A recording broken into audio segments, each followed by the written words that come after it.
असां वटि सिंधी ॿोली जा नाले वारा शाइर मौजूद आहिनि। सभ खां अवल आउं गुज़ारिश कंदुसि सिंधी ॿोली जे उन ख़ूबसूरत कवि जंहिं चयो त जे मां ख़्वाब हुजां पल सभई तरसां तुंहिंजे नेणनि में आई आहे ओ पिरी एॾी जोत किथां तुंहिंजे नेणनि में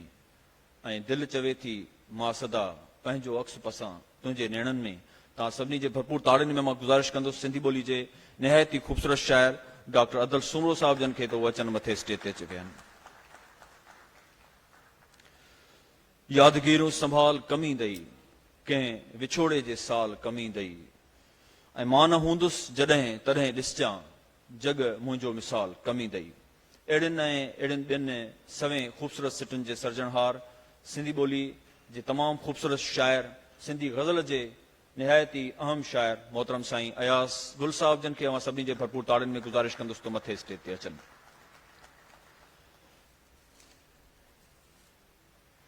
जदीद सिंधी शाइरीअ जे अंदरि जेके ख़ूबसूरत नौजवान शाइर उभरी आया आहिनि उनमें पीज़ादे फैमिली जो चश्मो चिराग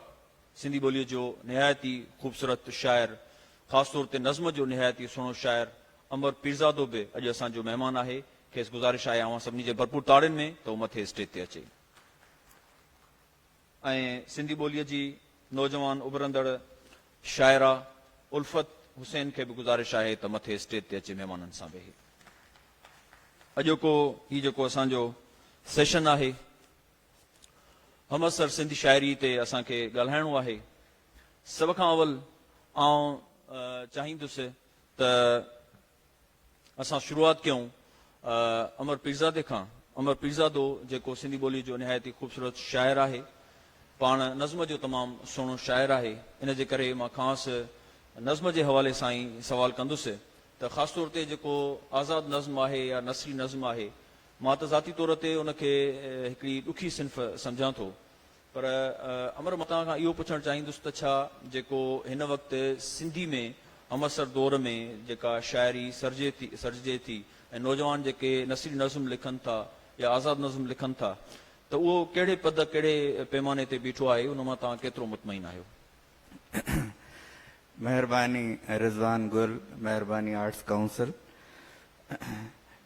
रिज़वान सिंधी शाइरीअ जे हवाले सां इहो चयो थो वञे त सिंध में शाइर तमामु घणा थी विया आहिनि। के माण्हू चवंदा आहिनि त एतिरी शाइरी छो थी थिए, ईअं उहे हिकिड़ो उल्को ज़ाहिर कंदा आहिनि। जॾहिं त मां हिनखे हिकिड़ी पॉज़िटिव शइ थो सम्झां त घणी शाइरी थियणु इल्म जो वाधारो आहे, सिंधी अदब जो वाधारो आहे। जेतिरा किताब था छपजनि उन सां सिंध जी अदब जी हिकिड़ी तरक़ी ऐं तरवीज थी थिए त ऐं जेतिरी घणी शाइरी थींदी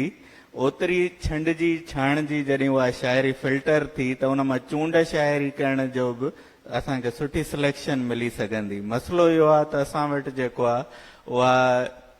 हिकिड़ी माना एनालिसिस नथी थिए। या जीअं मां चवंदो आहियां त ॾीआ ॾीआ लाट सां जेको किताबु आयो उहो अयाज़ गुल ऐं अदल सुमरे जी टहीअ खां पोइ असांखे हिकिड़ा शाइर मिलिया 10-12 शाइर, जंहिंमें हसन दर्स हो, जंहिंमें अयाज़ जानी हो, जंहिंमें अमर सिंधु, हसन मुश्तबा,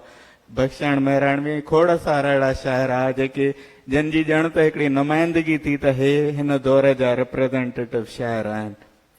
पर उन खां पोइ इहो 90 जे ॾहाके खां पोइ असां 2021 में वेठा आहियूं। उन खां पोइ अहिड़ो को किताबु न आयो आहे जंहिंसां सिंधी शाइरीअ जी एनालिसिस थी सघे। ऐं उन खां पोइ बि तमामु घणा शाइर जीअं तव्हां रुबीना बुड़ो आहे, रुखसाना प्रीत आहे, या असां सभु अची था वञूं,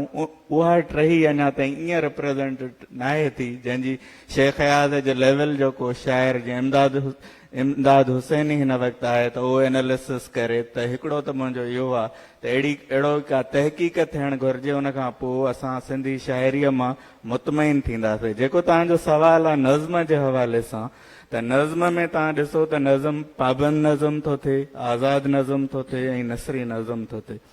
उन्हनि जा फॉर्मेट्स चेंज आहिनि। ऐं हिन वक़्तु सिंधी शाइरीअ में हिननि टिनी सिन्फ़ुनि ते शाइरी थी रही आहे। उहो नसरी नज़्म हुजे, आज़ादु नज़्म हुजे ऐं पाबंद नज़्म, ऐं तमामु सुठी ऐं भरपूर थी रही आहे। त ऐं उन हिसाब सां जेको ब्लैंक वर्स जंहिंखे असां चऊं था नसरी नज़्म, उहो माना जीअं चइबो आहे न अंग्रेज़ी इंटरनेशनल ॿोली आहे, ईअं नसरी नज़म इंटरनेशनल सिन्फ आहे जंहिंखे तव्हां कंहिं बि ॿोलीअ में आसानीअ सां तर्जुमो करे था सघो। न त पाबंद सिन्फ जेका आहे उनखे तर्जुमो करण लाइ उहे लवाज़मात ॾुखिया आहिनि। त नसरी नज़म जेको आहे हिन वक़्तु इंटरनेशनल सिन्फ आहे ऐं उन में सिंध में तमामु सुठा तजुर्बा थी रहिया आहिनि। हिनखे ख़याले जी शाइरी थो चइजे। आज़ाद नज़म में असां वटि शेख अयाज़ जा आज़ाद नज़म आहिनि ऐं उहो तरन्नुम उहो बि असां वटि मौजूदु आहे। त मां सम्झां थो सिंध में नसरी नज़म हुजे या गज़ल हुजे ऐं त शाइरी तमामु सुठी थी रही आहे। बसि मसइलो सिर्फ़ु इहो आहे त असांखे को सुठो नक़ाद को अहिड़ी एनालिसिस नथी मिले जंहिंसां असां उन जी हिकु दौर जी नुमाइंदगी करे सघूं। जो इहो वञे थो त जेको नसरी नज़म पासे वञे थो नौजवान ख़ासि तौर ते उहो असल में पाबंदियुनि खां जेके शाइरी जी रिवायती पाबंदियूं आहिनि वज़न भर जूं या जेके ॿिया मुख़्तलिफ़ लवाज़मात आहिनि उन्हनि खां असल में फ़रारियत चाहे थो। इहो इन ॻाल्हि में केतिरी हक़ीक़त आहे? इमदाद हुसैनी साहब चवंदो आहे त नसरी नज़म लिखणु सभ खां ॾुखियो आहे। जी मां उहो चई चुको अॻ में। छो त ॿियूं जेके सिन्फूं आहिनि जीअं असां वटि गज़ल जो तमामु सुहिणो शाइर अयाज़ गुल अदल सुमर वटि आहे त उन्हनि में असांखे ख़बर आहे त हिकिड़ो बहर थो थिए रदीफ़ काफ़ियो थो थिए उन में ख़्याल सां मौसीक़ी मिली थी वञे। पर नसरी नज़म लिखण ईअं आहे जीअं तव्हां बिना साज़न सुरनि जे सिर्फ़ु पंहिंजे ख़्याल जे आधार ते अहिड़ी ॻाल्हि कयो जेका दिलि में पेही वञे। त नसरी नज़म लिखणु हिकिड़ो तमामु ॾुखियो कमु आहे ऐं उन में बि ईअं न आहे त इज़ाफ़ी लफ़्ज़ वाधू लफ़्ज़ उन में तव्हांखे लफ़्ज़नि जी तक तौर करणु ऐं पंहिंजे कंटेंट ते बीही उनजो शुरूआति उनजो विच उनजो क्लाइमेक्स कीअं हुजे ऐं कहिड़ी उन में कंटेंट जो हुजणु उहो उनजी बुनियादी ज़रूरत आहे जंहिंखे ख़्याल जी शाइरी चए। त नसरी नज़म जो बुनियादी मौज़ू आहे। हा पर मां इहो तव्हांखे ॿुधायां त अनवर पीरादे रेडियो ते वञी ऐलान कयो त हाणे नसरी नज़म बि ॻाए सघिजे थो। पोइ नसीर मिर्ज़ा जो जेको नसरी नज़म आहे ख़ुशबूअ जे संग संग उहो बेदिल मसरूर ॻायो ऐं ॿिया बि नसरी नज़म उन खां पोइ अत्या दाऊद जा नसरी नज़म ॻाया विया आहिनि। असां वरी महिरबानी अमर तव्हां ॾाढो सुठो राय जो इज़हार कयो नसरी नज़म जे हवाले सां आज़ाद नज़म जे हवाले सां। असां ईंदासीं साईं अयाज़ गुल साहब जन ॾांहुं। अयाज़ गुल साहब अवां सिंधी ख़ासि तौर ते शाइरी में गज़ल जे हवाले सां मञियल शाइर आहियो ऐं अव्हांखे सॼी सिंध पसंदि करे थी। तव्हां मक़बूल शाइर आहियो ऐं तव्हांजे जेको गज़ल जो अंदाज़ आहे उहो निहायत ई मुनफ़रिद ऐं पंहिंजी सुञाणप कराईंदड़ आहे। तव्हांखे ख़ासि तौर ते जेको नौजवान शाइर आहे उहो घणनि हवालनि सां फॉलो करे थो। तव्हांखे जेको अॼुकल्ह जो जेका हमअसर सिंधी शाइरी थिए थी उन में नौजवान इन हवाले सां बि फॉलो कनि था त तव्हां जीअं हिकिड़ा फ़नी या फ़िक्री तजुर्बा उन में कया ख़्याल जे हवाले सां बि नयूं ॻाल्हियूं नयूं शयूं आंदियूं त जेको ख़ासि तौर ते हिन वक़्तु नौजवान इन सॼे पस मंज़र में ॾिसूं था त हमअसर सिंधी शाइरी में गज़ल खे मुख़्तलिफ़ हवालनि सां फ़नी फ़िक्री हवालनि सां तजुर्बा बि करे थो। तव्हां किथे बिछल ॾिसो था? असल में विच में आवाज़ अचे थो जी। नौजवान शाइर मुंहिंजे ख़्याल में त सुठो लिखे थो। मां त हिन हवाले सां सोचींदो आहियां त तख़लीक़ जो सफ़र कंहिं जाइ ते बीहे नथो, उहो हलंदड़ आहे, हलंदो रहे थो। ईअं ई साॻे तरीक़े सां असां खां अॻ में जेके असांजा पेशो शाइर हुआ उन्हनि गज़ल लिखियो, शाइरी कई ऐं गज़ल लिखियो, पर तजुर्बा थींदा रहंदा आहिनि। हर दौर में तजुर्बा थिया आहिनि। मिसाल तौरु गज़ल जी जेका इब्तिदा थिए थी करोड़नि जे दौर खां ऐं इब्तिदाई नमूना मिलनि था असांखे उन जा गज़ल जा, उन खां पोइ रवायतूं अॻिते वधनि थियूं ऐं मीर अब्दुल हुसैन सांगी हिकिड़ो गज़ल जो नए लहजे वारो शाइर पंहिंजे दौर जो असांखे मिले थो। उन खां पोइ इहो सफ़र जॾहिं अॻिते वधे थो ख़लीफ़े गुल मोहम्मद गुल हालाई खां ऐं कासिम हालाई खां अॻिते वधे थो ऐं जॾहिं उहो अयाज़ जहिड़े वॾे शाइर ताईं पहुचे थो त गज़ल जो हिकिड़ो नओं रंग थी वञे थो। जेके नक़ादनि जेको आहे गेड़ू वेस गज़ल सॼो आहे। अयाज़ खां पोइ जा बि उन जा हमअसर शाइर आहिनि जंहिंमें शमशेर हैदरी आहे, तनवीर अब्बासी आहे, इमदाद हुसैनी आहे ऐं कुझु गज़ल न्याज़ हुमैनी जा अॻिते हली करे उन में ताज बलोच हिकिड़े सुठे शाइर जे तौर ते असांजे साम्हूं अचे थो उस्ताद बुखारी जी बि उन्हनि सत में शामिलु थिए थो ऐं पोइ गज़ल जो हिकिड़ो ॿियो वॾो नालो आहे वफ़ा नातन शाही जी जंहिं सिंधी गज़ल खे हिकिड़ो नओं रुख ॾिनो ऐं नवां तजुर्बा बि उन पंहिंजे हिसाब सां कया ऐं ख़ुशकिस्मती जी ॻाल्हि इहा आहे त जेतोणीकि हुनजी मादरी ज़ुबान सिंधी न हुई जी पर उनजे बावजूदि हुन सिंधीअ जे जेको लहजो पंहिंजी गज़ल में आंदो आहे जेके लफ़्ज़ जेके इस्तारा ऐं तशबीहूं आंदियूं आहिनि उहे ठेठि सिंधी ॿोलीअ मां आहिनि बिल्कुलु ऐं बिल्कुलु नवां आहिनि माना हिकिड़ो पड़ाव जेको आहे उहो हिकिड़ो नओं पड़ाव असांखे वफ़ा नातन शाही वटि सिंधी गज़ल में मिले थो बदन में राण आहे दिलि फुलेली अञा सिंधी न आहियां सोच ॿेली हा या जिस्म हूरो लिबास कारे में बर्फ़बारी न कर बर्फ़बारी न सियारे कर सियारे में को दर्द दवा वांगुरु को चैन सज़ा वांगुरु खोड़ सारियूं खोड़ ख़ूबसूरत शयूं जेके तमामु सुठा शेर आहिनि ऐं नवां शेर आहिनि नओं लहजो आहे उन खां पोइ इहो सिलसिलो असांजी टहीअ ताईं अचे थो ऐं तक़रीबन असांजी टही आहे जेके बि शाइर आहिनि सभिनी गज़ल अदल लिखियो मूं लिखियो मुख़्तियार मलक लिखियो ज़ुल्फ़कार सियाल लिखियो नसीर कुझु गज़ल लिखिया वाजिद जी वाजिद बिल्कुलु गज़ल जो तमामु सुठो शाइर हो त इहो सिलसिलो ईअं मिल मां मज़दूर ईअं निकितो मेह वाड़े मां जीअं बि निकिती त खोड़ शहर आहिनि अदल जा खोड़ शहर आहिनि तव्हां उहे बि करे सघूं था दोस्तीअ खे रोशनी सम्झी असां कल्ह वियासीं राह में रुढ़ी असां या मुख़्तियार जा बि शेर आहिनि ज़ुल्फ़कार सियाल जा शेर आहिनि गज़ल सईद मेमण हलियो ऐं उन आम खां शाइर पोइ असां ईंदासीं असां खां पोइ वारियूं टहियूं जी असां खां तव्हां पोइ बि मुंहिंजे ख़्याल में अमर वारनि जी टही आहे अयाज़ जानी आहे सईद आहे बख़्शण मेहरानवी आहे वसीम एहसान सूमो दानिश आहे आहे हसन दर्स आहे मज़र लगारी आहे इहे असांजा हमअसर बि आहिनि ऐं असांजे दौर खां पोइ जा शाइर बि आहिनि। बिल्कुलु उन्हनि जो बि गज़ल जो पंहिंजो हिकिड़ो अंदाज़ आहे अच्छा उन खां पोइ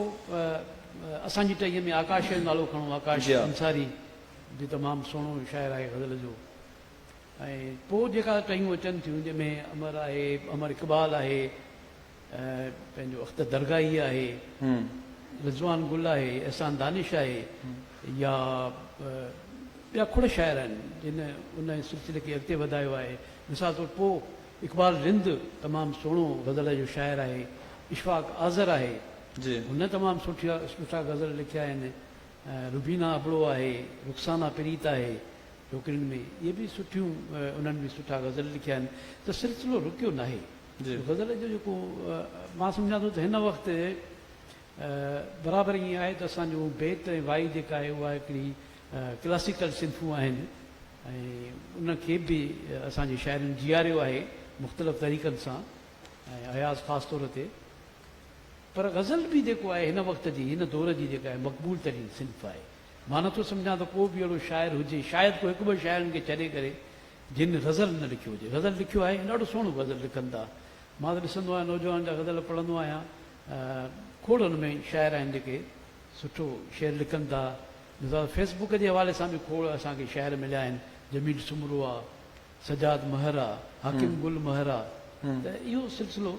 अञा हले थो तव्हांजे लाड़काणे जा खोड़ शाइर आहिनि जिन गज़ल खे नवां शाइर राशिद जवाद जाफ़री जो नालो खणूं राशिद बरोही आहे त इहे नाला यादि ईंदा वेंदा त तमामु सुठो तव्हां साईं नाला खणी पाण खे थोरो फसाए छॾियो आहे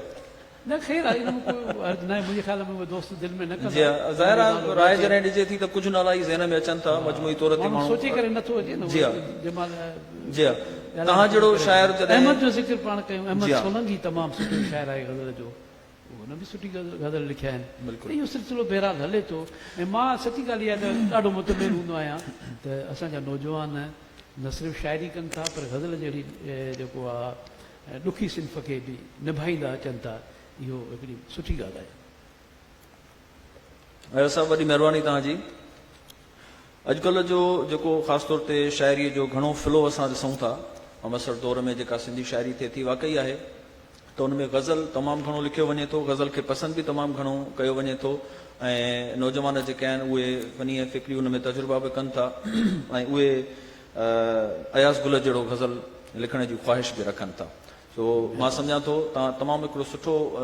तजियो कयो मजमूई तौर ते सिंधी शाइरी में जेको गज़ल लिखंदड़ असांजा नौजवान दोस्त आहिनि ज़ाहिर आहे नाला त असां टिप्स ते खयां कुझु मिसाल तौर इन खां अलावा खोड़ सारा नाला आहिनि जेके यकीननि हिते असां सभु खणी नथा सघूं उहे सभु दोस्त पंहिंजे पंहिंजे तौर ते जेको गज़ल में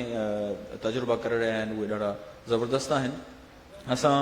अदल सुमरे साहिब जन ॾांहुं ईंदासीं अदल सुमरे साहिब जन जो जेको नालो ऐं हवालो आहे सिंधी शाइरी जे हवाले सां हिन वक़्तु आइकॉन बणिजी चुको आहे अदल सुमरे साहिब जो बेत हुजे या वाई हुजे या गज़ल हुजे या नज़्म हुजनि इहे सभु सिंफ़ूं जेके आहिनि मुख़्तलिफ़ वक़्तनि ते अदल सुमरे साहिब असां फ़ैसिलो न करे सघंदा आहियूं त उहो कहिड़ी सिंफ़ जो घणो वधीक सुठो शाइर आहे मां सम्झां थो इन्हनि सभिनी सिंफ़ुनि सां अदल सुमरे साहिब हिकु ई वक़्तु निभायो आहे अदल साहिब अव्हां जे हवाले सां कुझु वक़्तु अॻु में हिकिड़ो बयानु जारी थियो त सिंध में 1 लख खां वधीक जेके आहिनि उहे शाइर आहिनि त जेकॾहिं इहा ॻाल्हि ठीकु हुई मिसाल जेकॾहिं इहो सम्झूं त ईअं आहे त पोइ छा हिकिड़ो मतिलबु जॾहिं असां एॾो तइदाद ॿुधायूं था त पोइ ज़ाहिर आहे मिक़दार में वरी मयार जो सुवाल बि पैदा थिए थो तव्हां सम्झो था त अमृतसर दौर में जेका शाइरनि जी आबादी वधे थी उन में ठीकु आहे उहा शइ हिकिड़ी पॉज़िटिव त आहे पर उन में पोइ मयार वारी शइ खे असां किथे रखंदासीं असल में इहो बयानु ईअं न हुयो सिंधी अदबी संगत जे हवाले सां ॻाल्हि हुई घणा दोस्त वरी ईअं सम्झंदा आहिनि त सिंधी अदबी संगत उहे शाइर पैदा कंदी आहे या ईअं उन हवाले सां हिकिड़ो बयानु हुयो त तक़रीबन 10,000 खनि माना सिंधी अहिड़ा शाइर आहिनि जेके सिंध में मौजूदु आहिनि लिखनि था पिया ऐं अदबी संगत ईअं न आहे त का किन दोस्तनि उन ते तनक़ीद कई तंज़ीम ते माना हीअ शाइर या तंज़ीम शाइर प्रोड्यूस थी करे जी तख़लीकार का बि तंज़ीम या फोरम प्रोड्यूस न कंदो आहे तख़लीकार उहो जेन्युन हूंदो आहे उहो ॼमण खां ई हूंदो आहे जी सलाहियतुनि ऐं पंहिंजे ज़बरदस्ती को बि माण्हू लिखी कोन थो सघे इन करे इहे माना इहो हवालो जेको आहे इहो एतिरो मुनासिबु न आहे बाक़ी हाणे शाइर लिखनि था उन्हनि खे तव्हां कंहिंखे बि तव्हां झले नथा सघो उहो उनजी आज़ादी आहे छाकाणि फ्रीडम ऑफ चॉइस आहे पर वाक़ई जेके शाइर हूंदा असुल शइ आहे त सिर्फ़ु तख़लीक़ करणु न आहे तख़लीक़ असां निभाइणु हिकिड़ो तख़लीकार आहे असांजे काफ़ी दौर असांजे दौर में अहिड़ा शाइर हुया जेके मिसाल उन्हनि जी तख़लीक़ुनि जो पंधु माना थोरो सफ़र करे वरी उहे थकिजी पिया वरी हलिया विया ऐं रीडर्स सां ख़ासि तौर ते उनजो जेको तालुक़ु आहे उहो ख़तमु थी वियो इन करे इहो ज़रूरी हूंदो आहे त जेको तख़लीकार आहे उहो उनजो रीडर सां कम्युनिकेशन हुजणु खपे ऐं उहो सिलसिलो हलंदो रहे ईअं न आहे मिसाल त हिकिड़ो माण्हू हिकिड़े दौर में आयो तमामु घणो मशहूरु थी वियो पोइ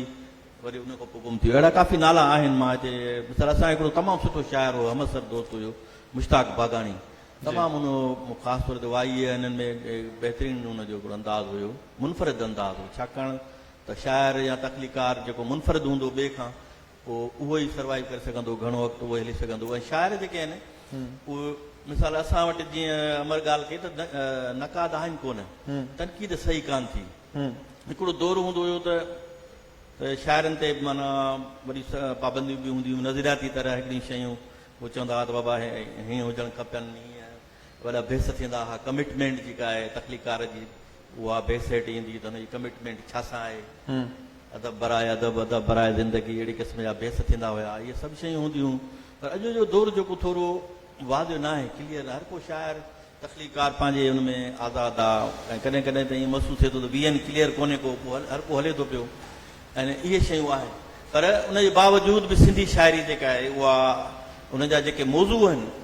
उहे बेन अक़वामी मौज़ू आहिनि असांजी जेका अॼु जी शाइरी नौजवान कनि था पिया उहे माना पंहिंजी धरती त लाज़मी आहे उनजो लाज़मी आहे धरतीअ जे ज़रे ज़रे खे जेकॾहिं पंहिंजी तख़लीक़ुनि में जेसिताईं तख़लीकार नथो संभाए त उहा बेन अक़वामियत पोइ जो दर्जो आहे बेन अक़वामी जो ॾाको जेको आहे उहो पोइ थो अचे पर असांजी जेका शाइरी जॾहिं ॾिसूं था पिया त उहा ॾाढी पावरफुल आहे इन हवाले सां त हू बेन अक़वामी मौज़ू जेके आहिनि उहे असांजी शाइरी जा हिसो आहिनि ख़ासि तौर ते जंग अमुन इन क़िस्म जे हवाले सां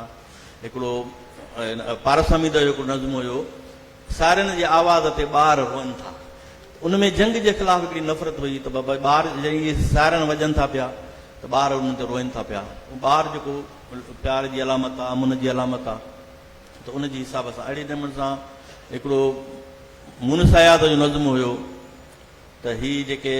माना उन आइनस्टाइन सां मुखातिब थी करे हुन लिखियो आहे त आइनस्टाइन तूं यहूदी आहीं पर नाज़ी जर्मनी जे कैंप मां तूं बची वएं ऐं उन हवाले सां वरी उनजी तुंहिंजी औलाद जेका आहे उहा वरी फ़लस्तीन ते जेको उते जेको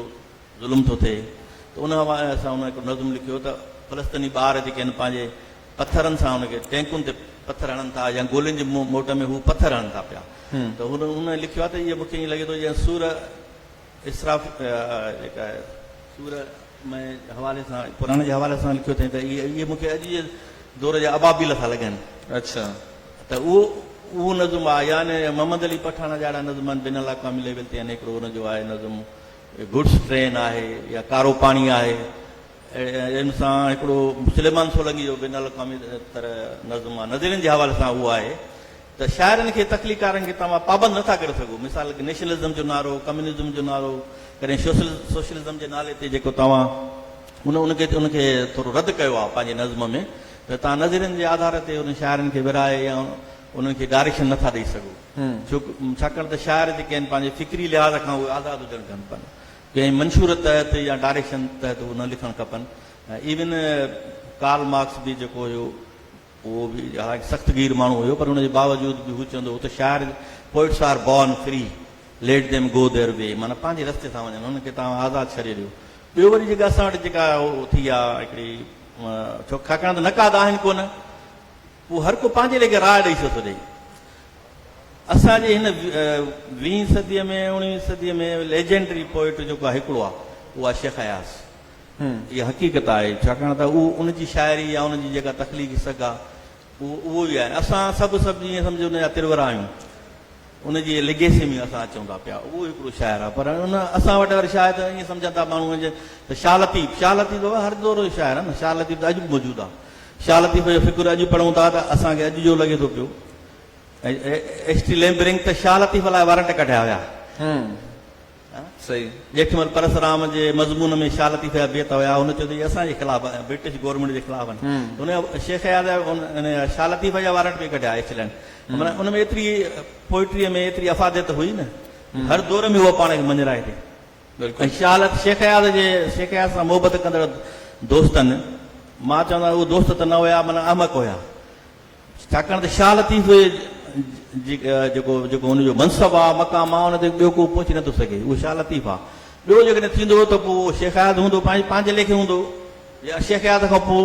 शेख अयाज़ जी का गादी न आहे त माना शेख अयाज़ कुर्सी ख़ाली करे विया हुन ते को ॿियो अची वेही रहंदो। शेख अयाज़ अॼु जे दौर जो बि शाइर आहे। बल्कि अदर साहब मां सम्झां थो त दुनिया जे अंदरि हर शोबे में जेको बि माण्हू आहे उहो पंहिंजे हिकिड़ो आहे। मां सम्झां थो सॼी दुनिया जे अंदरि जेकॾहिं अदल सुमरो आहे त हिकिड़ो आहे ॿियो नथो थी सघे उन खां घटि उन खां वधि थी असां सघे। जेकॾहिं मिसाल चऊं था जेकॾहिं असां चवंदा जॾहिं लतीफ़ सानी त माना असां हुनजी हैसियत घटाई लतीफ़ सानी एॾो इशू ख़तरनाक इशू माना उहो माण्हुनि मोहबत जे हिसाब सां हुनखे चयो शेख अयाज़ खे पर शेख अयाज़ खे भोगणो पियो ॾाढो उनखे शाह लतीफ़ जी अक़ीदत में 300-400 बेत लिखणा पिया तॾहिं उन मुंहिंजी जान छुटी त उहो चओ मुर्शिद आहे। असां हुनजी जेका जुतीअ में जेका मिटी आहे पेर जी उनजे बराबरि बि न आहियूं असांजी तकलीफ़ूं हुतां रोशनी उतां थी मिले तुंहिंजी त अहिड़े में शेख अयाज़ आहे। शेख अयाज़ एतिरो माना हुनजी शाइरी आहे एतिरी लेवल जी असां जेके अॼु जी जेका शाइरी हले थी पई को बि शाइर हुनजे असर खां ख़ाली न आहे उनजे तिरवरनि में हुन जी आहे ततीअ में घड़ो का भरे थी पई थरी सूंह चमका करे थी पई। बिल्कुलु हुनजो तख़लीक़ी कैनवास एॾो वसी आहे छाकाणि त असां वटि मौज़ूअनि जे हिसाब सां हाणे ॻाल्हि कई सिन्फ़ूं आहिनि सिन्फ़ जेका आहे उहा सेकेंडरी हैसियत आहे असुल में आहे शाइर जी जेको तख़लीक़ी सलाहियत केतिरी आहे। हाणे के अहिड़ा मौज़ू आहिनि जेके तव्हां गज़ल में नथा ॾेई सघो वॾा मौज़ू आहिनि हिकु मौज़ू जेकॾहिं माण्हू करे थो त उहो नज़्म में ईंदो गज़ल जी वरी ख़ूबसूरती आहे त हुन में वैराइटी आहे वॾी माना हर बंद खां पोइ माना तव्हां हिकु त उन मुशाइरनि में ख़ासि तौर ते माना उन गज़ल जी शाइरी खे पसंदि कयो थो वञे त उन में वैराइटी आहे पर अहिड़े इन करे सिन्फ़ जेका आहिनि वाई आहे बेत आहे बेत बाक़ाइदे हिकिड़ो मुकमल तौर ते 3 सिटुनि जो बेत शाह लतीफ़ जो अहिड़ो 3 सिटुनि जो आहे त उहो हिकिड़ो मुकमल फ़िक्र आहे पूरी लाइफ जो हिकिड़ो मंशूर आहे सुता उथी जाग निंड न कजे तुंहिंजे साणे जो भाइयो सो मांझांदे जो बाग सुल्तानी सुहाग निंड कॾहिं न मिले हिकिड़ी सिट आहे पूरी लाइफ जो मंशूर आहे सुल्तानी सुहाग निंड कॾहिं न मिले जेसिताईं महिनत न आहे स्ट्रगल न आहे निंड फिटाणी न आहे तेसिताईं समाज में इज़त भरियो मक़ाम हासिल नथो करे सघे। सुल्तानी सुहाग में मुराद आहे त सोशल स्टेटस पंहिंजो तव्हांजो तॾहिं क़ाइमु थींदो जॾहिं तव्हां महिनत कंदो जाॻंदो त इन करे वॾनि शाइरनि जे लाइ सिन्फ़ को मसइलो न हूंदी आहे त भई हू कंहिं हिकिड़ी सिन्फ़ जा मोहताज हुजनि, पर हू मतिलबु ऐं शाह लतीफ़ा बसि हुनजी सिन्फ़ूं ॿ आहिनि। बेतई वाई आहे पर दुनिया जो वॾो शाइर आहे, हुनखे हुनजी पंहिंजी हुन बेतई वाईअ में पंहिंजे फ़िक्र खे तमामु घणे अंदाज़ सां बयानु करे सघियो आहे। इन करे तख़लीक़ जो रस्तो कोई नथो सघे। तख़लीक़कार कंहिं हिदायतुनि जो मोहताज न हूंदो आहे, डायरेक्शन जे तहत न लिखंदो आहे, पर हू कंहिं हवाले सां पंहिंजी धरती पंहिंजे माण्हुनि सां पाबंद ज़रूरु हूंदो आहे। वॾी महिरबानी डॉक्टर साहब, तव्हां ॾे ॿीहर ईंदासीं। अमर ॾे हलूं था। अमर, असां उल्फत खां शाइरी ॿुधंदासीं पर ॿिए टर्न में। अमर, असां वटि जेको तानीसी अदब आहे उन जे हवाले सां काफ़ी सारो कमु थियो आहे ऐं उहो न सिर्फ़ु औरतुनि पर काफ़ी सारनि मर्दनि बि उन में कंट्रीब्यूट कयो आहे। त तव्हां छा था सम्झो जेको सिंधी ख़ासि तौर ते लिटरेचर आहे, जदीद सिंधी लिटरेचर आहे, ख़ासि तौर ते उन में जेका हमअसर दौर जी शाइरी आहे उन में जेको फेमिनिज़म तहरीक जे हवाले सां, तानीसी अदब जे हवाले सां केतिरो हिकिड़ो अहिड़ो कमु थियो आहे जंहिंमां असां सेटिस्फाई हुजूं या उन में अञा वधीक कमु करण जी ज़रूरत महसूसु थिए थी? रिज़वान, जेका जंहिंखे असां फेमिनिस्ट शाइरी चऊं था त उहो बि माना जीअं अदल चयो त उहा त शाह लतीफ़ खां शुरू थींदी। जी हा, बिल्कुलु। पहिरियों फेमिनिस्ट उन खां वॾो औरतुनि जो वकील ऐं उन खां वॾो को फेमिनिस्ट शाइर अॼु ताईं असां वटि पैदा न थियो आहे, जेको सुहिणीअ जंहिंजा सभु हीरो किरदार हीरोइन्स आहिनि। नूर शाहीन खां वठी उल्फत ताईं असां वटि शाइराऊं बि खोड़ आहिनि जिनजो तानीसी अदब में अहम किरदारु आहे। फेमिनिज़म जीअं मुंहिंजे हवाले सां मूंखे अक्सर माण्हू फेमिनिस्ट शाइर चवंदा आहिनि, तव्हां खां इहो सवाल कयो आहे। पर इहा हिकिड़ी का शऊरी कोशिश न आहे, छो त शाइर हिकिड़ो समाज जो शऊर रखंदड़ फ़र्क़ थो थिए त उहो जॾहिं को जिन्सी मतभेद जे बुनियाद ते फ़र्क़ थो ॾिसे त इहा बि हिकिड़ी मज़ामत आहे, इहा बि हिकिड़ी रिवोल्यूशन आहे। ऐं उन में असां वटि, पर मां इहो सम्झां थो त जीअं असां शेख अयाज़ ते हिकिड़ो अयाज़ मेले में सेशन कयो त अयाज़ जे शाइरीअ में औरत जो किरदारु, त उन में मां बि ॿियूं फेमिनिस्ट औरतूं, त उन में उन एस्पेक्ट ते अयाज़ ते तनक़ीद पई कई वञे त अयाज़ जो इहो पहलू एॾो सगारो न आहे, जॾहिं त उनजी शाइरीअ में इंसान दोस्ती ऐं हिकिड़े आदर्शी इंसान जो तस्वुरु आहे, पर छो त उहा उनजी सोचियल सम्झियल राय नई या उहो उनजो मज़बूत पासो असां नथा ॻणाए सघूं। पर सिंध में औरतुनि जे हवाले सां जेका शाइरी थी आहे उन में अत्या दाऊद तमामु अहम ऐं सगारो नालो आहे। उन में जेको आहे अमर सिंधू आहे, उन में रुबीना अबड़ो आहे, उन में रुखसाना प्रीत आहे, सुल्ताना वकासी आहे, मलका पीरज़ादो आहे, मीरा आहे ऐं खोड़ सारियूं सिंधू आहे, खोड़ सारियूं औरतूं आहिनि जिन औरतुनि ते शाइरी कई आहे। ऐं न सिर्फ़ु औरतूं पर मर्द बि, जीअं मिसाल अयाज़ गुल ऐं अदल सुमरे जी शाइरीअ मथां खोड़ अहिड़ा शेर खणी ईंदव जेके औरत जी आज़ादीअ ते आहिनि। या अनवर पीरज़ादो हिकिड़ो फेमिनिस्ट शाइर आहे जंहिं चयो त सुर्खीअ लॻल चपनि जा टाका ट्रोड़े मोड़े ॻाए, सुर्खीअ लॻल चपनि जा टाका ट्रोड़े मोड़े ॻाए, सांझ बि सुर्खी लाए कंहिंजा गीत लापे वेठी, जनमनि जूं चथरूं ऐं टोकूं, जनमनि जूं चथरूं ऐं टोकूं रूह तां रोड़े ॻाए, सुर्खीअ लॻल चपनि जा टाका ट्रोड़े मोड़े ॻाए। सो इहा जेका फेमिनिस्ट शाइरी आहे इहा बिल्कुलु हिन दौर जी नुमाइंदगी थियणु खपे। हाणे तव्हां ॾिठो जेको औरत मार्च थियो त उन में हिकिड़ा इंटेलेक्चुअल माण्हुनि जा औरत दुश्मन कमेंट्स असांखे सोशल मीडिया ते नज़र आया। त मां हिकिड़ो नंढड़ो नज़म लिखियो त सोच जो अंधेरो आहे, औरतुनि खे परखण में मर्द ॼण वॾेरो आहे। ख़ूबसूरत। त असांखे पंहिंजे रवैयनि में तरक़ी पसंद न सिर्फ़ु पंहिंजे लिखणनि में, पंहिंजे रवैयनि में, ऐं जॾहिं असां सोशल मीडिया ते या ज़ाती ज़िंदगीअ में ॻाल्हायूं था त इहो असांखे सभु करिणो पवंदो हिकिड़ो। ऐं वरी असां वटि हिकिड़ा शौक़ीन फेमिनिस्ट बि थियनि था जेके बज़ाहिर अंदर में आहिनि न। पोइ हुन ते मां हिकिड़ो नज़म लिखियो त जॾहिं तूं औरत जे पोरवे खे साराई पर हुनजी ज़हानत खां लवाई, जॾहिं ख़राब मर्द ऐं ख़राब औरत मां औरत तो लाइ वधीक ख़राब हुजे, जॾहिं रोशन ख़याली तुंहिंजे घर खां परे हुजे, जॾहिं तुंहिंजा लफ़्ज़ वॾा अमल नंढा हुजनि, तॾहिं इहे शौक़ीन फेमिनिस्ट तूं शाहनुस्त मर्द बणिजी वेंदो आहे। वाह वाह, ख़ूबसूरत। अमर,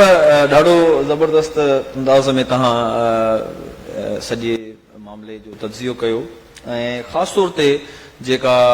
वेझे माज़ीअ में सुजागी आई आहे उन जे हवाले सां जेका असां वटि ख़ासि तौर ते 8 मार्च ते रैलियूं निकिरनि थियूं उन में तमामु घणी हिकिड़ी सुजागी आई आहे ऐं असां वटि ख़ासि तौर ते जेके नौजवान शाइराऊं आहिनि या नसर में जेके लिखनि थियूं उन्हनि मां हिकिड़ी असां वटि उल्फत बि वेठी आहे उन ॾे बि असां ईंदासीं पर मां हाणे अयाज़ गुल साहिब खां इहो पुछणु चाहींदुसि त साईं तव्हांजो छो त हिकिड़े यूनिवर्सिटी जे उस्ताद तौरु सॼो वक़्तु गुज़रियो आहे सॼी उमिरि तव्हां पढ़ायो आहे तव्हांजो वसी मुतालियो रहियो आहे मुख़्तलिफ़ तव्हां ॿियनि ॿोलियुनि जो मुतालियो बि कयो आहे त आलमी अदब जे तनाज़ुर में जेकॾहिं असां सिंधी शाइरीअ खे ॾिसंदासीं मजमूई तौर ते त उहा किथे बीठल नज़र अचे थी तव्हांखे?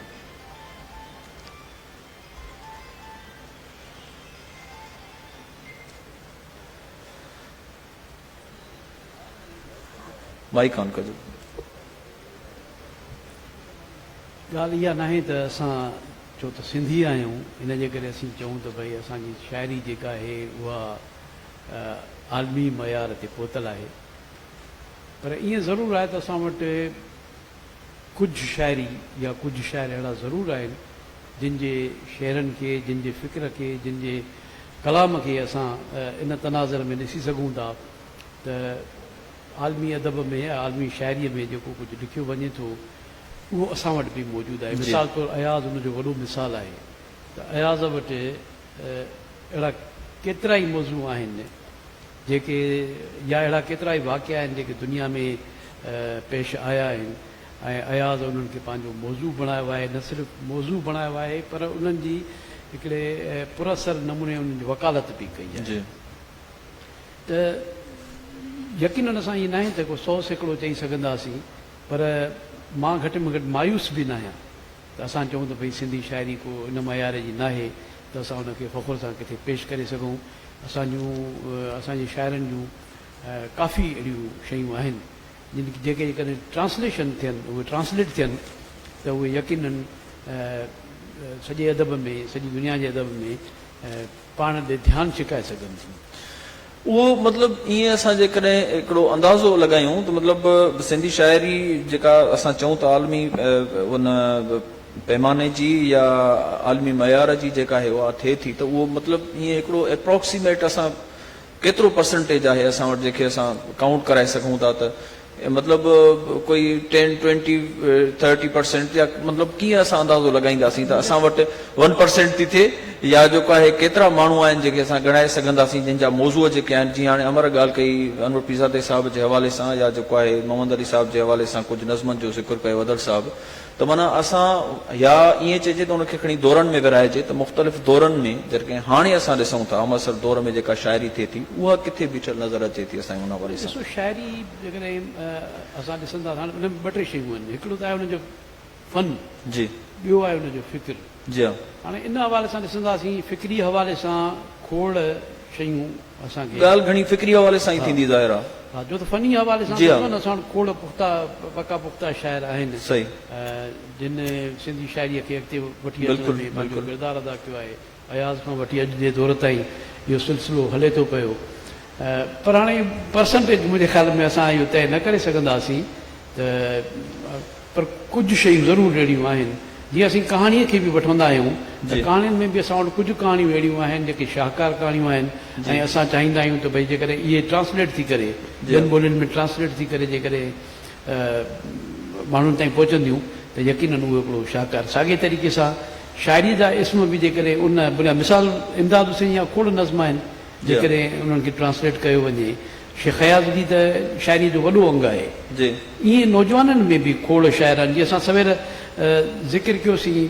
ग़ज़ल जे हवाले सां बि त ग़ज़ल हाणे ॾिसो न ग़ज़ल खे तव्हां ट्रांसलेट कीअं कंदव सवाल इहो आहे ग़ज़ल जा तमामु वॾा शाइर असां वटि मौजूदु आहिनि ग़ज़ल में उन्हनि जेको इज़हार कनि था उहो एॾो ताक़तवर इज़हार बि मौजूदु आहे पर हाणे सवाल इहो पैदा थींदो उनखे तव्हां उन रंग में ट्रांसलेट कीअं कंदो नथो थी सघे जॾहिं ट्रांसलेट न थींदो त उहो ॿाहिरियुनि ॿोलियुनि ताईं पहुचंदो कीअं? सही ॻाल्हि उनजो तत्व तव्हां ॾेई सघो था उन में मौज़ू छा आहे उनजी पर उनजी गहराई त शाइरी जी तरह मतिलबु सिंधी शाइरी जा जेके मौज़ू आहिनि उहे आलमी लेवल ते आहिनि ज़रूर खोड़ आहिनि उहे तव्हांखे अयाज़ वटि बि मिलंदा अॼु जे नौजवान शाइर वटि बि मिलंदा ॿी अर्ज़ु इहो करिणो त सवेर जीअं पाण ग़ज़ल ते ज़िक्र कयोसीं पए त खोड़ अहम शाइर तव्हां चओ त नाला खणी करे पासी ज़रूरु खणी हाणे मिसाल तौर सईद मेमूने जो नालो असां उन महिल न वरितोसीं अयाज़ जानी आहे हींअर जेको ताज़ो जेके ग़ज़ल जा सुठा शाइर आहिनि उन्हनि में इसहाक़ समी जो नालो असां खणंदासीं इहे साहिल पीरज़ादो आहे साहिर राहू आहे त ॿिया खोड़ शाइर आहिनि जेके असां जीअं जीअं ज़हन ते ईंदा वेंदा आहिनि नाला खणंदासीं त इहे सभई शाइरी हाणे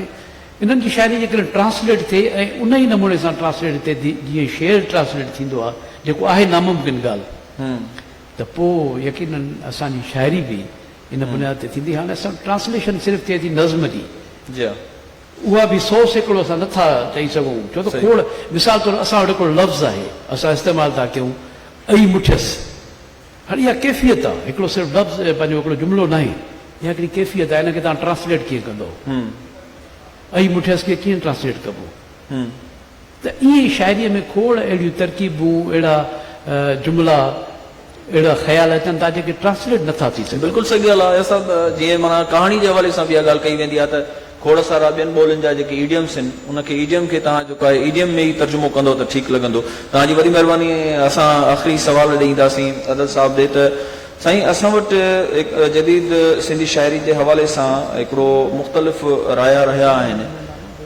तव्हां ख़ासि तौर ते छो त सिंधी शाइरी ते गहरी नज़र रखो था इहो हिकिड़ो तासुर आहे त ख़ासि तौर ते सिंधी जेको नज़्म आहे नौजवान जेके लिखनि था तमामु सुठो था लिखनि भरपूरियत सां था लिखनि पर जिते भरपूर नज़्म लिखियो वञे थो उते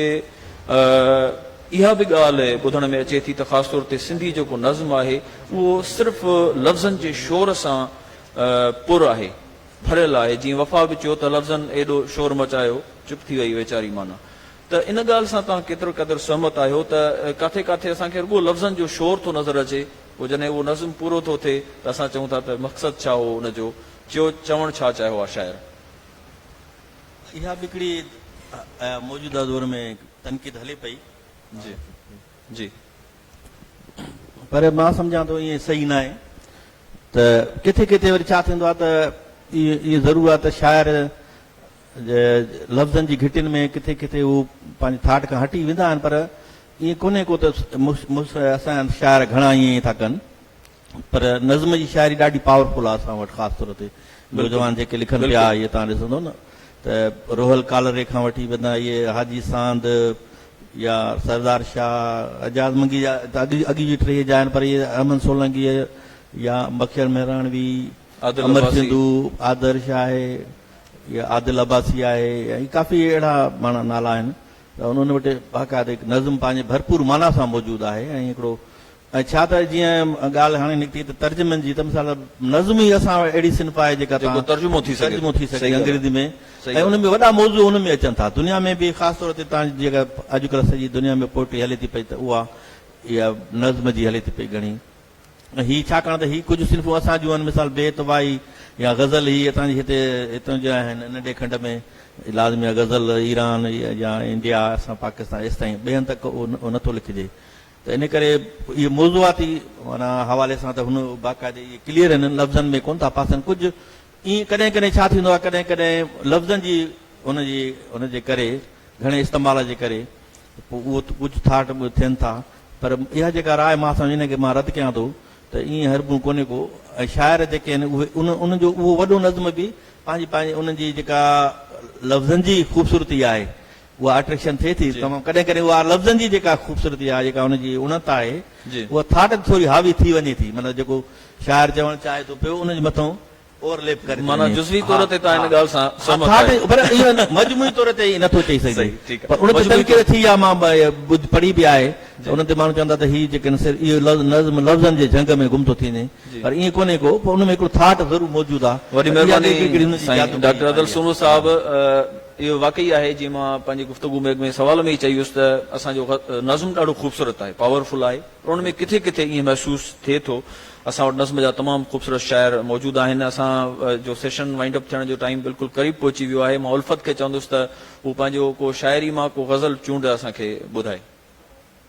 उल्फत असांजी नौजवान उभरंदड़ शाइर आहे ऐं मां खेसि जस ॼां थो त हू एॾनि सीनियर शाइरनि जे विच में अचे वेठी आहे, घबराए पई, पर मूं चयोमांसि त तव्हां ईंदो, जॾहिं वेहंदो तव्हां में कॉन्फिडेंस तॾहिं ईंदो। ऐं असांजी सिंध जी जेका न्याणी आहे उहा हीअं बहादुर हुजणु खपे, हीअं हुनखे स्टेज ते अचणु खपे, हीअं हुनखे सिंधी अदब में पंहिंजो नालो जेको आहे उहो कमाइण लाइ प्रोग्रामनि में शामिल थियणु खपे। उल्फत लाइ मां चवंदुसि त हिन जी हिमत अफ़ज़ाई लाइ ताड़ियूं ज़रूरु वॼायो। जी बाबा।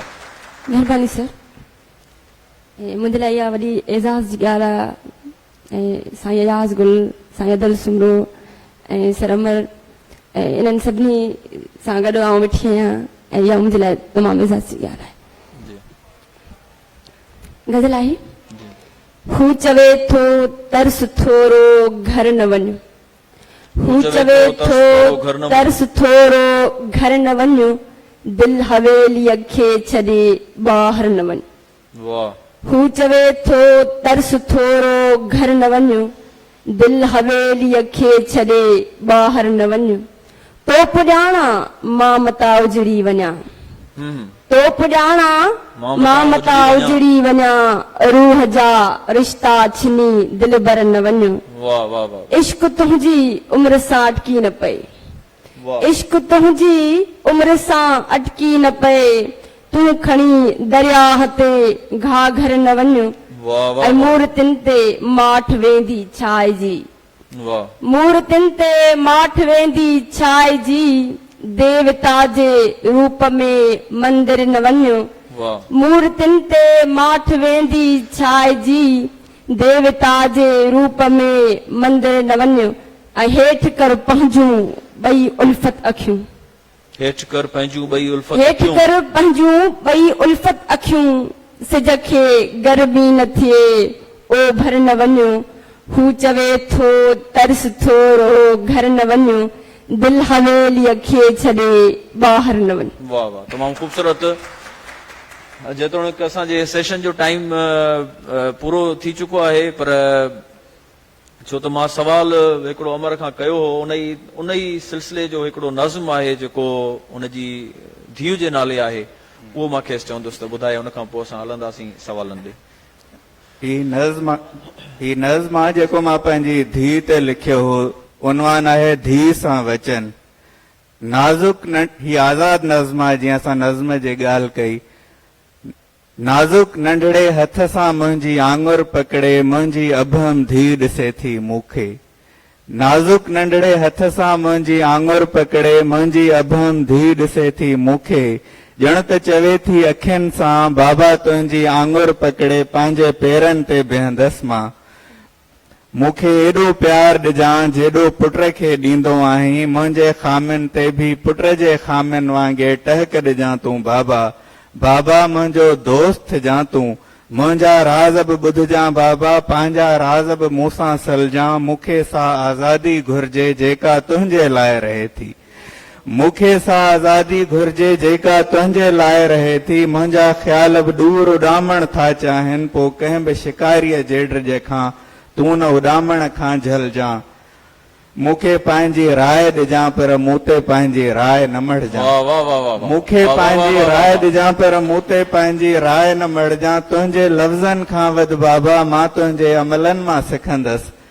तुंहिंजे लफ़्ज़नि खां वधि बाबा मां तुंहिंजे अमलनि मां सिखंदसि, मुंहिंजो जीवन साथी कीअं हुजे सो तूं बि ॾसजां, पर हू केरु हुजे सो मूं ते, मुंहिंजो जीवन साथी कीअं हुजे सो तूं बि ॾसजां, पर हू केरु हुजे सो मूं ते छॾजां, मुंहिंजो मुड़ुसु किनो जे निकिरे उनखे तूं तक़दीर न चइजां, ॿारनि खे ज़ंजीर न चइजां, मुंहिंजो मुड़ुसु किनो जे निकिरे उनखे तूं तक़दीर न चइजां, ॿारनि खे ज़ंजीर न चइजां, मुंहिंजा फर्ज़ भली तूं ॾसजां, पर मूंखां मुंहिंजो वजूद न खसजां, मूंखे तुंहिंजे नेणनि में का वहशत कोई ख़ौफ़ न घुर्जे, मूंखे तुंहिंजे नेणनि में ख्वाबनि जहिड़ी दुनिया घुर्जे, चैन अमुन ऐं राहत घुर्जे, पंहिंजा भरियल नेण खणी पंहिंजी धीउ जा नाज़ुक हथड़ा, आऊं चुमी थो हाओ चवां, थो धीउ जे मुख ते मुर्क ॾिसां, थो धीउ जे मुख ते मुर्क ॾिसां। निहायत ई ख़ूबसूरत नज़्म। जॾहिं सेशन अमृतसर सिंधी शाइरी ते हुजे ऐं असां वटि स्टेज ते अयाज़ गुल साहब मौजूद हुजे, त अदल सुमरो साहब मौजूद हुजे, असां उन्हनि खां शाइरी ॿुधण खां सवाइ सेशन वाइंड अप कयूं या पाण सां ज़्यादती हूंदी। मां याद साहब खे बि चवंदुसि त पंहिंजो हिकिड़ो को गज़ल असांखे ॿुधाए, उन खां पोइ असां वाइंड अप कंदासीं सेशन। महिरबानी भाउ। ऐं थोराइतो आहियां SLF जो अवां सभिनी दोस्तनि जो जेके अॼोके इजलास में मौजूदु आहिनि। हिकिड़ो गज़ल आहे जेको अवां जे आॾो पेश कयां थो। ॾूर घारिण किथां सिखियो आहीं, ॾूर घारण ॾूर घारिण किथां सिखियो आहे? किथां सिखियो आहीं, यार मारिण किथां सिखियो वाह आहीं। वाह वाह वाह। ॾूर घारिण किथां सिखियो आहीं, यार मारिण किथां सिखियो आहीं। ऐं ठप ठारे असां ग़रीबनि जा, वाह वाह। ठप ठारे असां ग़रीबनि जा, हाउ ठारिण वाह वाह। किथां सिखियो आहीं। ठप ठारे असां ग़रीब ठप ठारे वाह, असां ग़रीबनि जा, हाउ ठारिण वाह, किथां वाह, सिखियो आहीं। ऐं मौजज़ा थो कंदो वते अॼुकल्ह, वाह वाह। मौजज़ा थो कंदो कंदो वते अॼुकल्ह, मौजज़ा थो कंदो वते अॼुकल्ह। पढ़ण तारिण किथां सिखियो वाह आहीं। वाह वाह वाह ऐं वाह। ही ढगनि जा अॻियां पुठियां माण्हू, हम्म, ही ढगनि जा अॻियां अॻियां पुठियां माण्हू, माल चारिण किथां वाह सिखियो वाह आहीं। वाह वाह वाह। ही ढगनि जा अॻियां पुठियां माण्हू, माल चारिण किथां सिखियो आहीं। ऐं सिंध ते रोज़ ई नओं सौदो, वाह। सिंध ते रोज़ ई नओं सौदो, खीर खारिण किथां वाह, सिखियो वाह आहीं। वाह वाह वाह वाह वाह वाह। सिंध ते रोज़ ई नओं सौदो, खीर खारिण किथां सिखियो आहीं। ऐं हीअ दानेश्वरीअ जे नाले में, हीअ दानेश्वरीअ जे नाले में ॿोड़ हारिण किथां सिखियो आहीं। वाह वाह वाह वाह वाह। हीअ वाह। दानेश्वरीअ जे नाले में ॿोड़ हारिण किथां किथां सिखियो सिखियो आहीं। कंहिं पुछियो पए अयाज़ दिलि अंदरि, कंहिं पुछियो पए अयाज़ दिलि अंदरि, दर्द धारिण किथां सिखियो आहीं। वाह वाह वाह। दूर घारिण किथां सिखियो आहीं, यार मारिण किथां सिखियो आहीं। यार मारण किथां सिखियो आहीं। अयाज़ गुल साहब खां पोइ आख़िर में मां सेशन वाइंड अप करण खां अॻु में डॉक्टर अदल सूरे साहब जिन खे चवंदुसि त हू पंहिंजी शाइरी ॿुधाइनि। गज़ल या कुछ शेर तव्हांजे साम्हूं पेश कयां थो। ही नओं ज़ाइको बि चखी ॾिसजे, वाह। ही नओं ज़ाइको बि चखी ॾिसजे, दोस्ती पाण सां रखी ॾिसजे। वाह वाह। गुल ॾिसजनि हवा सां कजनि ॻाल्हियूं, गुल ॾिसजनि हवा सां कजनि ॻाल्हियूं, को उॾामंदड़ हली पखी ॾिसजे। दिलि में आहे त रहे थी बेचैनी, ॻाल्हि हुनजे अॻियां रखी ॾिसजे। वाह वाह वाह। हर तक़दुस जूं पंहिंजूं मानाऊं, हर तक़दुस जूं पंहिंजूं मानाऊं, हुनजे पेरनि ते गुल रखी ॾिसजे। वाह वाह वाह वाह वाह वाह ही वाह। नओं ज़ाइको बि चखी ॾिसजे, दोस्ती पाण सां रखी ॾिसजे। वाह साईं वाह। वॾी महिरबानी तव्हांजी डॉक्टर साहब। जीअं अहमद खान मदोश चयो त कंहिंसां ओरियां दिलि जूं ॻाल्हियूं, चोरियां पोरियां दिलि जूं ॻाल्हियूं, नेठ त तूं बि सम्झी वेंदे, होरियां होरियां दिलि जूं ॻाल्हियूं। सो असां दिलि जूं ॻाल्हियूं कयूंसीं, होरियां होरियां कयूंसीं, ॾाढियां बि कयूंसीं। ऐं सिंधी शाइरी जे हवाले सां, अमृतसर सिंधी शाइरी जे हवाले सां असांजे सिंधी ॿोलीअ जे नुमाइंदा शाइरनि, सीनियर शाइरनि साईं अदल सुमरे साहब, साईं अयाज़ गुल साहब, अमर पीरज़ादे पंहिंजा वीचार वंडिया। उमेद आहे त तव्हांखे हिन सेशन मां ॿुधण लाइ, सम्झण लाइ, सिखण लाइ घणो कुझु मिलियो हूंदो। जेकॾहिं हाल मां कोई सवाल आहे त जल्दी करे वठो। सिर्फ़ु 2 सवाल वठंदासीं, हुन खां पोइ असां जो टाइम पूरो थो थिए। जी हिकिड़ो सवाल सिर्फ़ु। जी माइक। टाइम जी घटाई जे करे असां सिर्फ़ु ऐं सिर्फ़ु हिकिड़ो सवाल वठी सघूं था। अयाज़ गुल ऐं अदल सुमरे साहिब खां सवाल आहे त इहे ॿई सिंधी अदबी संघ जा सेक्रेटरी बि रही चुका आहिनि ऐं इदारा हलाए चुका आहिनि। सिंधी जेका शाइरी आहे मजमूई तौर ते असां इहो चाहियूं पिया त अहिड़ो माहौल ठहे जंहिंमें हर 20 साल या हर 25 साल जदीद जेका सिंधी शाइरी सर्जे थी उन जो को अभ्यास हुजे, उनखे उनजी जेका मास्टर पीस शाइरी आहे उनखे मुतारफ़ कराइजे। जीअं ॾीआ ॾीआ लाट असां शेख अयाज़ उन जो अभ्यास कयो हो, अहिड़ी का आइडिया तव्हांजे दौर में उन ते को कमु थियो या इन जी ज़रूरत आहे, या तव्हां सिंधी अदबी संगत खे अहिड़ो को प्रोजेक्ट ॾियणु चाहींदो या ज़ाती तौर ते तव्हां करे सघो था? ज़रार पीज़ादो जेको सिंध जो नाले वारो सहाफ़ी आहे, महिरबानी उमर पीज़ादे साहब जो ज़रार फज़ल आहे, साहब, उन सवाल कयो आहे डॉक्टर साहब तलफुल्ला साहब। पाण ख़ुदि सिंधी अदब जो हॾ ॾोखी माण्हू आहे, हमेशह हुनजी हुन उल्कनि में रहंदो आहे त सिंधी अदब तरक़ी करे, सिंधी अदबी संगत जा मरकज़ी लेवल ते कुझु माना अहिड़ी रहियूं आहिनि हालतूं जो हाणे वॾो को तख़लीक़ी कमु जी उमेद घटि रखी सघिजे थी, पर पोइ बि उन्हनि खे असां गुज़ारिश कंदासीं। पर मां पंहिंजे दौर जे हवाले सां ॻाल्हि कंदुसि त कहाणी कॉन्फ्रेंस थी हुई, असां 2 नंबर कढियासीं शानदार हिकिड़ा, कहाणी नंबर ऐं शाइरी नंबर। उन खां अलावा पर्सनली मूं 50 सालनि जी एंथोलॉजी ठाही हुई सिंधी शाइरीअ जी, अकेडमी ऑफ लेटर्स खे मूं ठाहे ॾिनी हुई। 500-600 सिफ़नि खां मथे सिंधी शाइरी जी एंथोलॉजी आहे, 550 सिफ़नि ते। अहिड़े नमूने सिंधी कहाणी जी एंथोलॉजी बि मूं 50 सालनि जी उहा एफर्ट्स वठी करे उहा छापराई आहे। ऐं इहा तव्हांजी इहा बहितर ॻाल्हि आहे त उन ई तसलसुल में इहे शयूं हुनजी हिकिड़ी स्टडी थियणु खपे, ऐं इहा तमामु हिकिड़ी अहम ॻाल्हि आहे जंहिं ते गौर करणु खपे। वॾी महिरबानी साईं, मजमूई तौर ते असां जॾहिं सेशन वाइंड अप कयूं था त हिकिड़ियूं जेके अहम तरीन ॻाल्हियूं साम्हूं अचनि थियूं, जेका सभिनी हिकु ई वक़्तु ॻाल्हि रखी त सिंधी शाइरी जी जेका स्टडी थियण जे हवाले सां जीअं ॾींहं रात जो बार बार ज़िक्र थियो, अहिड़े क़िस्म जी स्टडी थियणु खपे, तनक़ीद थियणु खपे, सिंधी शाइरी जो रिव्यू थियणु खपे, ऐं इन क़िस्म जो कमु जेको आहे उहो इदारनि खे करणु खपे। तव्हां सभिनी जी जेके हिते आयल मोज़िज़ महिमान आहिनि ऐं साम्हूं पिंडाल हाल में वेठल जेके सभु मोज़िज़ दोस्त आहिनि, तमामु घणी महिरबानी, तव्हां असांजे सेशन खे ॿुधो। असांजे अॼु जो टियों सेशन जेको आहिनि मेन ऑडिटोरियम में थी रहियो आहे, तंहिंजो नालो आहे जदीद सिंध नई शुरूआत ऐं असांजा नौजवान, जंहिंजो मॉडरेटर आहे मुजाहिद हुसैन सैयद।